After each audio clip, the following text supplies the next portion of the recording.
If you are running your Facebook and Instagram ads without installing a metapixel onto your website, it is the equivalent of driving with your eyes closed. So you're spending money, you're getting clicks, but you have no idea what happens to those people after they click on your ad. Did they fill in a form? Did they buy something? You don't know, and Facebook also has no idea what happens, which means it cannot optimize your ad account and find more people like the ones who converted. So in this video, I'm going to show you exactly how to get it set up. And the good thing is that you don't need any tech experience to do this because it is a fairly simple process, but one that most business owners tend to skip. So I'm going to be walking you through every single step and explain what actually is happening in each and every step so that the rest of this video makes complete sense. So before we touch anything, I'm going to spend 2 minutes explaining what exactly the metapixel is. So it is a small piece of code that you install on your site. And once it's there, it communicates back to Facebook what people are doing after they clicked on your ads. Whether they visit a specific page, whether they fill in a form, whether they make a purchase,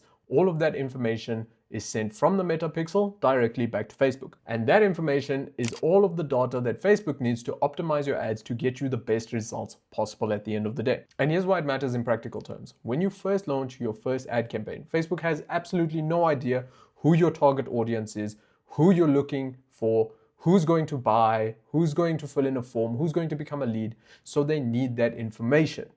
And with the help of that metapixel, it is able to track exactly what people are doing after they clicked on your ad and send that information back to Facebook so they know exactly who you are looking for as clients or buyers or leads at the end of the day. There is also a second thing that the pixel does which people seem to not really think about, and that is retargeting.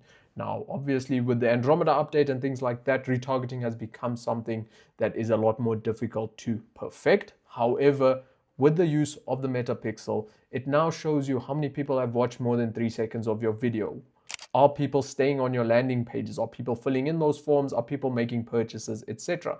Because those individuals who are further along in the buying process, if they're warmer or hot at the end of the day, they need a different type of ad to convert as opposed to being a completely cold audience. So you can use that information to retarget those individuals to get them to convert if they haven't already. Now you obviously need to create your metapixel within your business suite. So what you're going to do, you're going to open up your browser, go to business.facebook.com, and it will take you to your Meta Business Suite. Now, this is obviously a test business, so you can see what it looks like. Yours will obviously have your business information, your Facebook page, your Instagram page, things like that.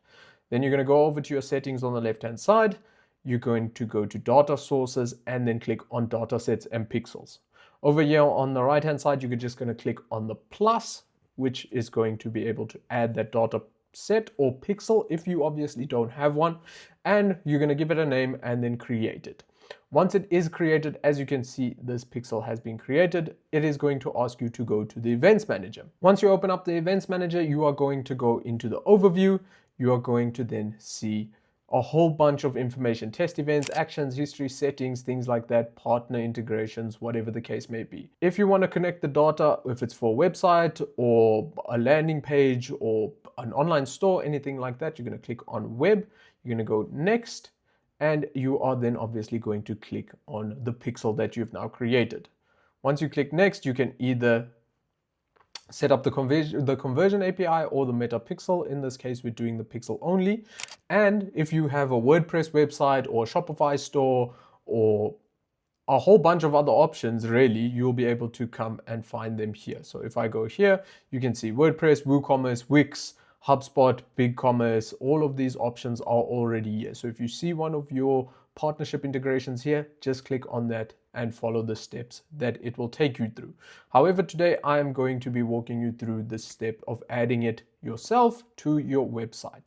So I'm going to click next and then copy this base code. Now this base code is very, very important because you are then going to go over to your website builder, whether it's in a CRM or if it's on Shopify, WooCommerce, wherever it is, you're then going to go over to your website. And as you can see here, you are going to find your head tracking code.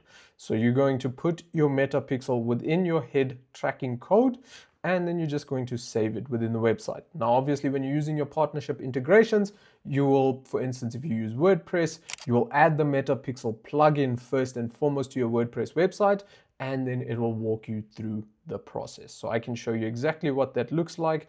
If I say set up with partner, click on WordPress, click next, you will now see that it is going to give us a whole bunch of instructions. So it's going to say, upload the plugin, install it, and follow the prompts that they give you. All right, so then it's going to give us a whole bunch of information here. As you can see, copy the code, okay, paste the code into the website, continue. Right, you can turn on advanced automatic matching. Basically, this just allows Facebook to tie specific information from your browsers or from your individuals who are looking to become leads or purchases, whatever the case may be. It automatically matches that, right? So you can say done. And then once you have done that, you're good to go. Then what you're going to be doing next is testing those specific events to make sure that you actually have a live and functioning meta pixel. So what you're going to do is you're going to click on website as the specific funnel that you're going to go through. And what I'm going to do is just choose one of these test funnels that we have already used. All right, so I'm going to then paste it within here, click on test events. And if everything has gone correctly, my meta pixel should load up. Right, so if I open this up, a pixel was found on this page. There you go. So now we have a meta pixel that is functioning for page views. I can then say set up events, and here we go. We have the event setup tool. Now, if you want to know what this extension is, it is simply called the Meta Pixel Helper, and you can simply plug it in. Remember to turn off your ads or your ad blocker, because sometimes it does interrupt with this function. And as you can see with this function, it then allows us to, for instance, track actions that are happening on buttons. So we can track a new button, click on that, and when someone fills in this form, we can then tell it that it is a lead, right? So you can add content ID and content type, add order ID, add custom parameters. So this has obviously changed. In the more recent times, it used to be a lot older looking, but now we finally have this, and then you simply click confirm. Once that's done, basically your test events will then be firing, your meta pixel is active, and you are good to go. Now, another thing that's very important is that the base code of the meta pixel only tracks page views, which means you need to make sure that if you have a thank you page after someone fills in a lead form, or if you have a purchase confirmation after someone buys something on your online store, that you need to use that same tool to basically say, hey, if someone goes to this page with this URL and this thank you page or purchase confirmation, they have either purchased or become a lead in that instance. So Facebook then understands that it needs to optimize for more people getting to the thank you page or the purchase page or the purchase confirmation page, so that you can get more clients at the end of the day. Obviously, if you're a lead generating business or a business that thrives off of leads, you want to tell Facebook that these are individuals who are leads,